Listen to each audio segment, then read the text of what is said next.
Hello, everybody. This week I wanted to talk about the National Economic Plan and particularly in how it relates in the short term, which is what the government are currently doing in terms of putting together an economic plan that will see us through post-COVID and the post-Brexit situation. This is a very important plan. It has been in the pipeline for a number of months, and the government have put out calls to various employers, unions, non-government organisations and bodies to get feedback and to get input in relation to this plan. And this is very important from the point of view of getting a very rounded and greater understanding of the impacts of COVID on the economy and also of Brexit. And it also obviously takes into consideration the views of the Oireachtas members, and they have their input. So obviously they represent the people from all around the country.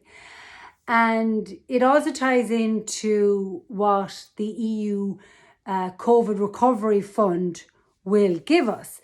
So we're looking at 853 million later this year coming from the EU, which is a big chunk of money. But it's what we do with that money is the important thing. And I suppose that's where the National Economic Plan comes into consideration. So the main themes that seem to be coming out of it in terms of, like, the government talks about building resilience in our economy in particular sectors. If you look at things like agriculture or tourism or manufacturing and all of that.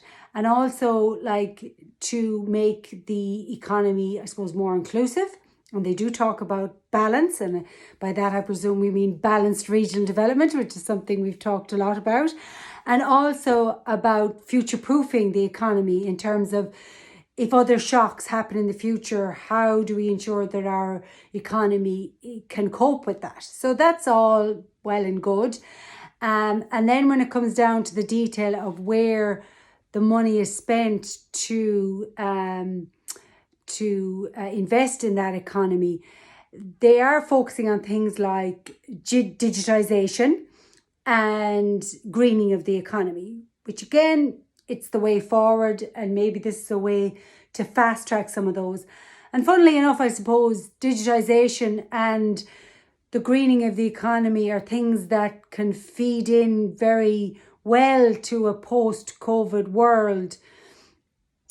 Things with Brexit, it's a little bit more difficult because that's more directly to the market in the UK. But it does, look at ways that we can invest in the economy that will mitigate against things like COVID. And I suppose particularly what I'm thinking of when we look at rural Ireland and digitisation, and we've seen the importance of the National Broadband Plan, which is talked about a lot in the last number of years and was talked about very heavily in the programme for government. So we need to fast track that now. This should be the call out to, and only in recent weeks have we seen the results of the National Broadband Plan actually being implemented and people reaching broadband in their homes. So that is something that really, really needs to be fast tracked. It's something not very simple, but very, definite that can be done to improve the prospects for people in rural Ireland, particularly. And I understand there's areas in suburbs of cities that don't have very good broadband either. So it needs to be fast, it needs to be affordable, and it needs to be available to as wide a number of people across the country as possible, in order to give every community that opportunity. And things like, and I really believe that obviously the local authorities need to be heavily involved in this. What they've done in recent years in relation to the digital hubs has been amazing, creating these digital hubs in towns around the country, rural towns around the country and in suburbs that have enabled people to work remotely and go into maybe an office environment, maybe not in the current conditions with COVID, but the importance of an office environment for people who are working from home. And I suppose if we look at things like digitization, home digitization is very, very important, and there's huge opportunities there for people in terms of digitizing workplaces, but also homes, and creating more products that are based on the internet. And we are very talented in this area when it comes to software and to gaming, and we've a proven track record in this country in relation to technology. So that needs to be fostered. And if we look at that in terms of digitization and working from home, we should be looking at things like ensuring that our homes are suitable. So as well as having the broadband, that perhaps we should be looking at things like how are people going to work from home physically, in terms of do they need to build on extensions? So how does that relate to our planning system? Is there going to be some tax rebates if you're going to invest in a home office? Could we have tax rebates in relation to that investment for people? This would also enable smaller construction companies to avail of business and opportunities, and safely, because if you have a small project going on where there's a small number of work people on site, that can be done quite safely, even in COVID times. And we have to use a bit of common sense here and, set the standards and give people rules to work by, and they can do that. So, we need to look at future-proofing, if this is what it's about, our economy, and therefore also need to future-proof our homes, that we're able to work. And from a family perspective, to be able to separate family and work at home, because it is very difficult for people to be child rearing, homeschooling, and working from home all at the same time. So we have to make our homes suitable for that. And then when it comes to the greening of the economy, that ties in as well, even at a home perspective, because if we're at home more, we're not using the electricity and the heating at work. We're actually using it at home. Now, I know there are tax breaks for people who do work from home. You can offset your electricity and your heating as an expense. But we do need to look at greener homes in terms of insulation, in terms of solar panels, in terms of water harvesting. I mean, grey water, we have a lot of water falling from the sky, and we should be able to introduce systems into our homes that will allow us to reuse that rainwater. And again, give grants, give incentives for people to invest in that and develop that in their own home. And also I think, simple things like encouraging people to use their garden more, to grow vegetables, to grow herbs. Little things can be done with, there's the Grow It Yourself organization, which are brilliant, and things like that will help people to live healthier and more sustainable lives if they are spending a lot more time at home. And they can be supported with working from home with organizations like Grow Remote, which is a great organization with affiliations all around the country, including in Clare. And these are all linked to things like the digital hubs in towns. So these are communities and organizations, really, and individuals who are working together and businesses to promote working remotely. So people working from home, working in the digital hubs, working in offices, but also working some parts from home, or a company that has relocated to a rural area and their employees are all around the country or local and come into the office occasionally. So those opportunities are there. They could be even around the world, depending on the type of business. So these are things that we can encourage and incentivize and support. And that's what I feel a lot of that fund should be put towards, building from the ground up, building from the grassroots and spreading it as much as possible. And of course, we have to invest in the big stuff in terms of how, we attract companies or support our own companies, our indigenous companies, through the universities to look at digitization more and how we improve that. And it is a balance, because we all talk about social media, and we have a lot of social media companies headquartered in Ireland, headquartered here, their European headquarters. So that is very important, but also how that relates to society as well. And if we look at big projects when it comes to greening our economy, this is something that we really need to be careful of, and we need to tread carefully on. Our agricultural sector is hugely important to Ireland. It feeds us, it gives us our green countryside, it gives us our food supply, and is a huge contributor to our export market and our GDP, and how well the economy does. And it also supports communities and families and people living on the land, and that is something that is very much part of the Irish psyche.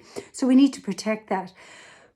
But I think that by seeing, particularly when it comes to emissions, a lot of people see agriculture as a problem. I actually see it as a solution, because if you work with such a large cohort of people, a sector that is so important like agriculture, you can actually get a lot done by introducing a few good initiatives. So I think we really need to invest that greening in the economy is very much part of what agriculture could be doing. If you think even simple, things like, where you're planting, and aerators, and how you use different animal offsets to ensure that the land is better managed, and better resourced. And also, I suppose, from generating electricity and generating supply, there is huge opportunity. I think we really need to focus on agriculture in that regard. And then when we look at our renewables, and particularly here in Clare with Moneypoint, this big fund, this 853 million, we should be looking to ensure, and it was something that was promised, I suppose, even the Just Transition, which was promised for the Midlands, which is great, which is very important given the importance of the peat industry there. There doesn't seem to be something similar happening for us in Moneypoint and West Clare. And I think there's a huge opportunity with such a valuable site at Moneypoint to introduce renewable energy into that site. We have the biggest resource in terms of offshore wind, one of the best in the world in terms of the power of the Atlantic, the power of the wind, the deep water port that we have. It is the most valuable site in Western Europe. And we shouldn't just be looking to Ireland for this. If we could get match funding from other organisations or other investors to look at Ireland and to look specifically at the Shannon Estuary and the site of Moneypoint and all of the other sites that are there in terms of ports and what the opportunities are, there is just such huge potential there, and it can't be wasted. We now have this fund which is specifically looking at digitization and the green economy. So if we're looking seriously at the green economy, this is what we need to be looking at. Offshore wind, the technology around that offshore wind. So you need to have value add. You can't just have the wind turbines out at sea. You have to be doing something with it when it comes to shore, whether it is, working with universities like in Limerick and Galway and creating new industry and new technology around that. They're the things we need to be doing. We need to be investing in that, the add-on, the high end, and bringing in the offshore wind, possibly even exporting electricity at that stage. But it can't just be, harnessed as raw material and then, factored off somewhere else or just connected to the grid with no real technology around it. There could be prototyping, there could be testing, there could be, different types of research and development done on that site in relation, because it's such a valuable site. In relation to offshore wind, it is zoned industrial. It is in such a key location for Europe, but we're that spot between the US and Europe, and the UK is still going to need to be serviced. So therefore, we have that opportunity to be a strategic part of that, whether it be from the renewable energy side of things, but also the port side of things that is there in Moneypoint. So I think, our public representatives need to be focusing, and I'm not just talking about Clare, I'm talking about, if you look at Clare and Limerick and Kerry specifically, even if you take those three constituencies, and North Tip probably as well, and focus on how, and even up and down the coast, like if you look at Galway and up to Sligo and down to Cork, that the importance of the Midwest to driving the economy all along the western seaboard is very important. So we need to be getting a project of that scale and magnitude in terms of renewable into somewhere like Moneypoint that can also have a knock-on effect up and down the coast, and ensuring that a project of that scale happens to feed off and ensure that we have industry, we have research and development, we have opportunities, we have electricity, because the source of your electricity as a country has a big impact on where industry locates in that country. So it has a knock-on effect for Shannon Industrial Zone, for the Shannon Airport, for Limerick, for the Technological Park in Limerick and the universities, and similarly down along the coast to Kerry and up to Galway as well.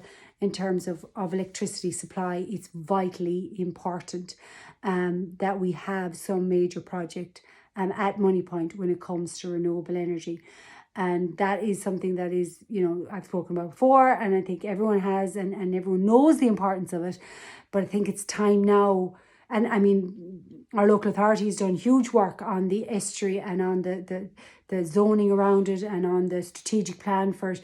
But now is the time, with this opportunity that we have to make out of COVID, this EU fund, we have to now bring in something that will ensure its future. So that is something that I certainly would like to see. Thanks for listening. Bye.